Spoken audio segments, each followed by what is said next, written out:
so what I'm about to share is pretty mind-blowing if all this is new to you, but basically there's a gospel called the Essene Gospel of Peace, which was translated from an ancient Dead Sea Scroll that was locked up in the Vatican. These scriptures describe a mystical Jesus, in which he informs the sick on how they may heal themselves of all illness. Then Jesus says, "For I tell you truly, evils and dangers innumerable lie in wait for the sons of men. Beelzebub, the prince of all devils, the source of every evil, lies in wait in the bodies of all sons of men. He is death, the lord of every plague, and taking upon him a pleasing raiment, he tempts and entices the sons of men. Riches does he promise, and power, and splendid palaces, and garments of gold and silver, and a multitude of servants. All these he promises renown and glory, fornication and lustfulness, gluttony and wine-bibbing, riotous living and slothfulness and idle days. And he entices everyone by that to which their heart is most inclined. And in the day that the sons of men have already become slaves of all these vanities and abominations, then in the payment thereof he snatches from the sons of men all the things which the earthly mother gave them so abundantly.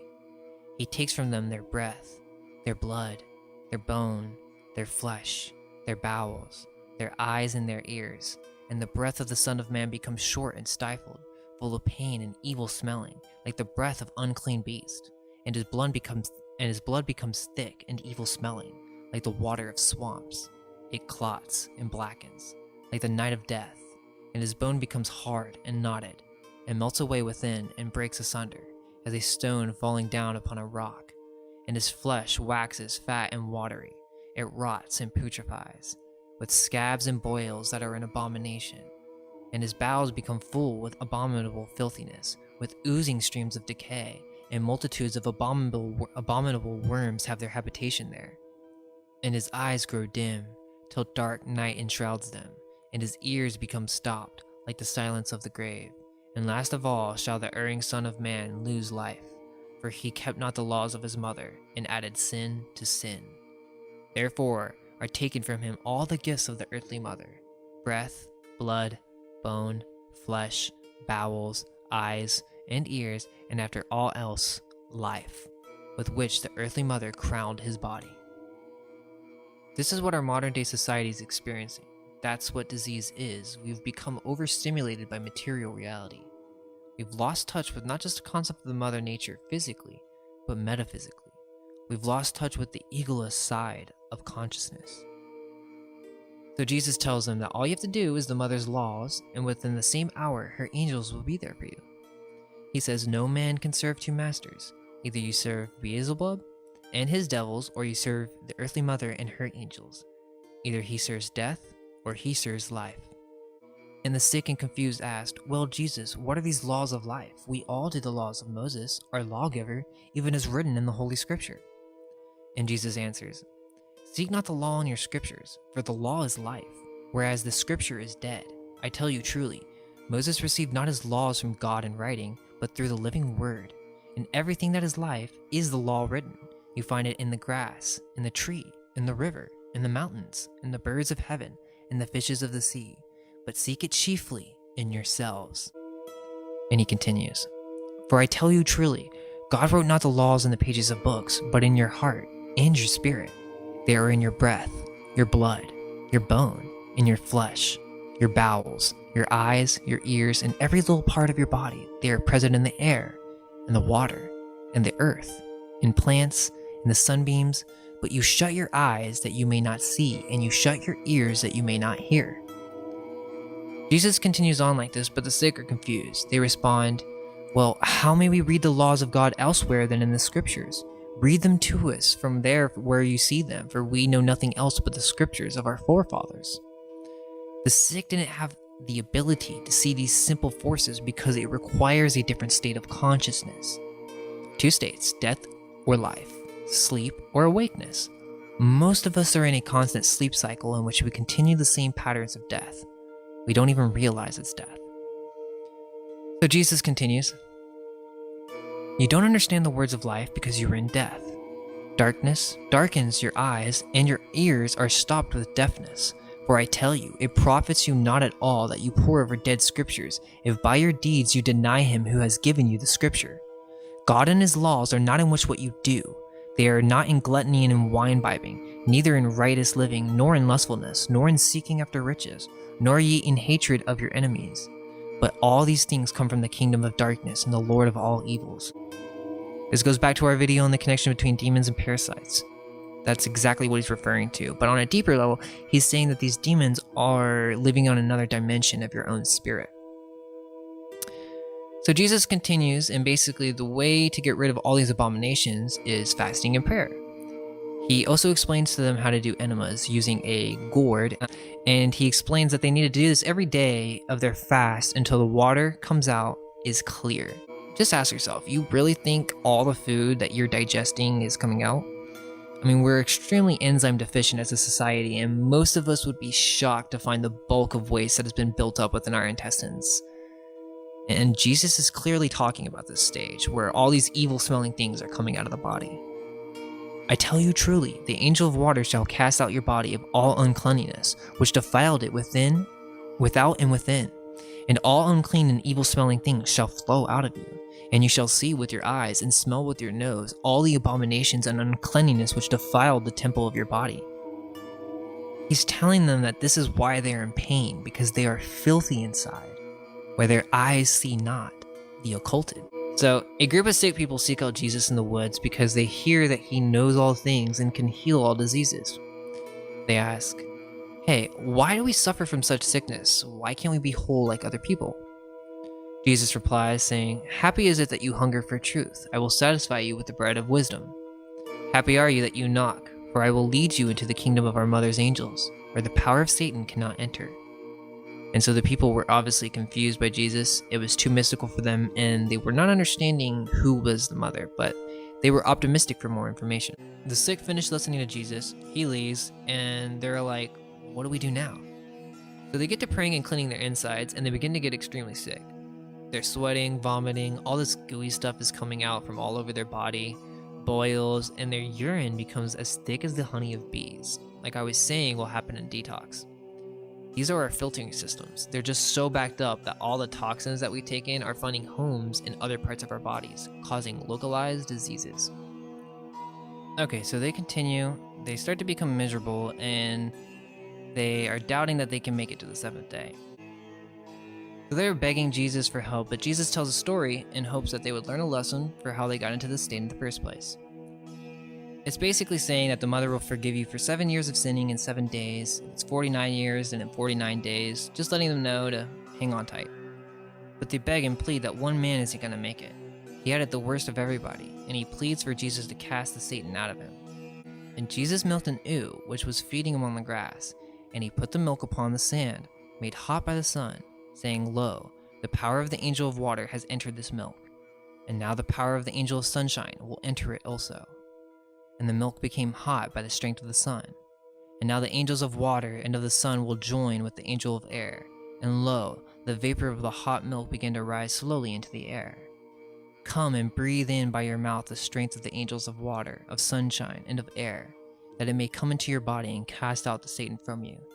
And the sick man whom Satan tormented did breathe within himself, deeply, the rising whitish vapor. Straightway will Satan leave your body, since for 3 days he starves and finds no food within you.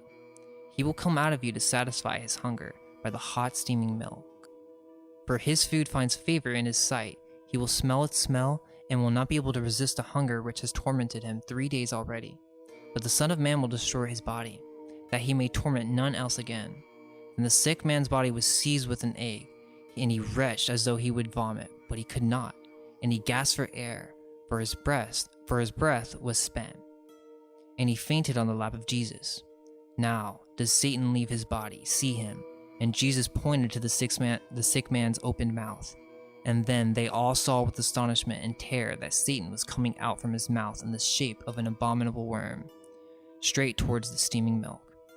Then Jesus took 2 sharp stones in his hand and crushed the head of Satan, and drew from out the sick man all the body of the monster, which was almost as long as the man. When the abominable worm came out of the sick man's throat, he recovered at once his breath, and then all his pain ceased. And the others looked with terror at his abominable body of Satan. It's good to ask questions, but one must apply the law for himself. You either choose life or death, and everything. As for food, Jesus recommends a very simple diet, eating no more than twice a day and fasting on the 7th day. Our modern society feeds itself constantly, whether vegan or carnivore. Way too much. And we accept it because we have to have a certain amount of calories each day or we will die from hunger and get sick. Don't even realize that we're not filtering out the toxins in our body. Over time, this shuts down the feeling of senses in the intestines and you no longer feel that you're rotting. What do you think a bloated belly is? The issue is auto-intoxication. Proteins putrefy and rot in the body. The impurities of the body, if not allowed to escape, are taken back into the blood and forced upon the internal organs. Nature makes an effort to free the system, and the effort produces fever and what is termed disease.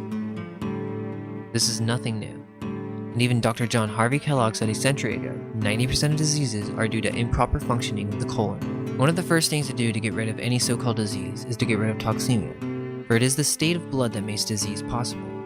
Disease is a crisis of toxemia, which means that toxin has accumulated in the blood about the toleration point, and the crisis, the so-called disease. In the 50 years I've spent helping people to overcome illness, disability, and disease, it has become crystal clear that poor bowel management lies at the root of most people's health problems. In his book, Tissue Cleansing Through Bowel Management, Dr. Jensen discusses mucoid plaque. He writes the heavy mucus coating in the colon thickens and becomes a host of putrefaction. The blood capillaries to the colon begin to pick up the toxins, poisons, and noxious debris as it seeps through the bowel wall. All tissues and organs of the body are now taking on these toxic substances. Here is the beginning of true auto-intoxication on a physiological level. On page 27, he reveals his experience in the matter. An autopsy revealed a colon to be 9 inches in diameter with a passage through it no larger than a pencil. The rest was caked up layer upon layer of encrusted fecal matter. This accumulation can have the consistency of truck tire rubber. It's that hard and black. Another autopsy revealed a stagnant colon to weigh in at an incredible 40 pounds. Imagine carrying all that morbid accumulated waste. Dr. Hiromi Shinya, who gave his patients a specific light diet with alkaline, magnetized water to help clean out the colon, saw a great improvement in their health as their colon became more clean. He too came to the conclusion that our modern lifestyle of eating mostly protein was leading to ill health.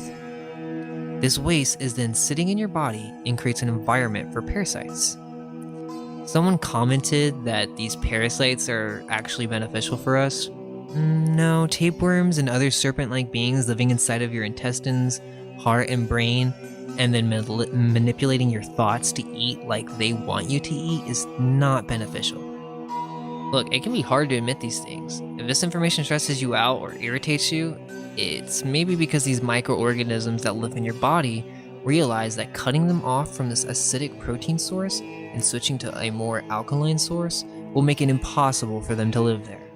After my fast, just after 1 week of juice fasting, just as Jesus describes, I was getting rid of this black toxic waste and it smelled horrible. And it wasn't just what I ate. And I was getting rid of this black toxic waste eating just watermelon. Forget about the juice.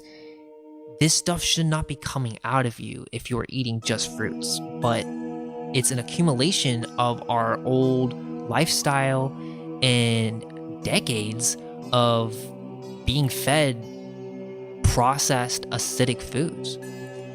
But if you go through with a detox, you can really clean some stuff out of your body. At the beginning of the detox, you'll poop out whatever the last thing you ate was, right? But then after a day or two, there's a pause. But if you go hard on the juices, like citrus, pineapple, beets, you'll start to see a different type of material exit your body. Your pee begins to get darker and darker because the truth is some people are not filtering as much as they should be. And they're actually in a shutdown type of state in which their body's not really ringing any alarms, but the kidney and liver are not really truly functioning. If one was to go on a juice fast, and this varies to person, but there will come a time where the body turns off your digestion and the desire for hunger. The kidneys will begin to function. The senses begin to kick in. It can be felt from within the intestines and the organs as they begin to breathe again from being clogged for so long. Many people who are dismissive of this might say that's too much sugar. It really isn't if that's like all you're having. The body thrives off of it. And it's not just that, the fruits work as an astringent for removing these toxins from your body. There really is no argument. Many have experienced the same results. Now, I will warn that this is going to reveal the diseases that have laid dormant within your body. In some cases, a juice fast could shock someone with a serious illness. Let's have the awareness to be responsible and take these things slowly. Basically, the medical industry is a business. The pharmaceutical companies are not in it for your best interest. It's all about the money, repeat customers, drug dealers that spend $80K in 4 years in school. I mean, come on. We can all agree that doctors do not heal anything, they just patch things up. Don't get me wrong, emergency situations and in accidents, they've established how to control the situation and get it under control. But when we're talking about ongoing illness and premature aging and disease, which isn't really anything, it's a theory that you can divide the different issues of the body into their own category and solve them from that perspective. All diseases usually have the same underlying cause. Does it mean that we can eat from sources that have been cooked and soaked in oil? Does it mean we can eat 3 times a day without ever having to think about cleansing? No. That's the problem. People are like, well, I feel fine. Yeah, you feel fine now, then you hit your 30s and you get your first set of problems. Then you turn 40, and this way of life is not livable any longer unless you start to take pills to suppress the problems. Then the last 30 years of your life is just dying, and everyone who makes it to 80 and 100 is just lucky. I don't think it's designed to be that way. We are constantly told that the ancients died at a young age, but that's such a lie. We have reference from Greek philosophers of the Hyperboreans, and in the Bible it mentions much longer lifespans for humans. I truly feel the same goes for us, but it requires a balance with nature. Most of our pharmaceuticals come from plants, which truly shows that we can't even compete when it comes with Mother Nature.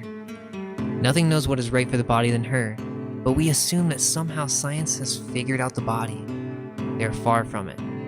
Allopathic medicine is truly the dark age for healing, as we have been so preciously supported by nature, but too blind to see it.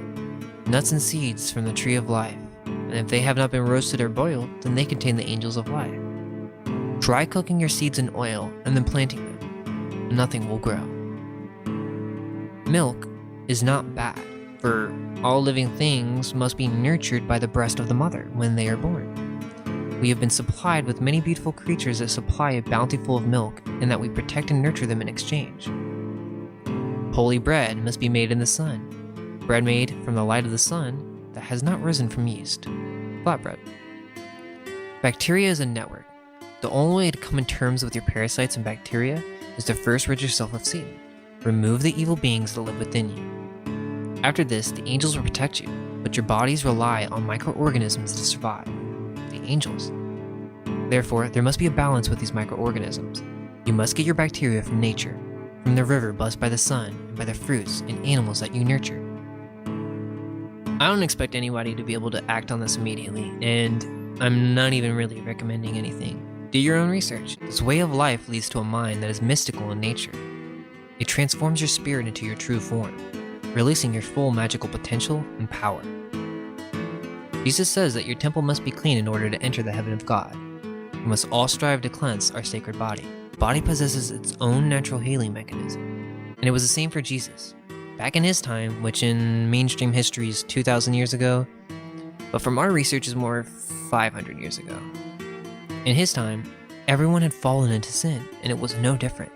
The Essênio Gospel of Peace is one of the most influential books I've ever read. It really did change my life, and I feel inclined to share it, and I hope it assists you in your journey. The idea is that we must fast, cleanse our system, and then take on a diet that is aligned with the principles of life. Modern day diets such as veganism and carnivore diets are extremely misleading and unhealthy due to high acidity from protein and oils. These matters can be even worse for vegans since they partake in high processed sugar intake. I'm talking about people who go to vegan fast food restaurants or eat Beyond Burger, or really any vegan product is usually filled with canola oil, processed oil acids, and sugar. These diets are not the diets that were intended for man. Man was intended to be self-sufficient, but in this lower experience of matter, we have been supplied with a diet that is harmonized with life. How may we ever unveil our minds if we can't come in harmony with our bodies and Mother Nature?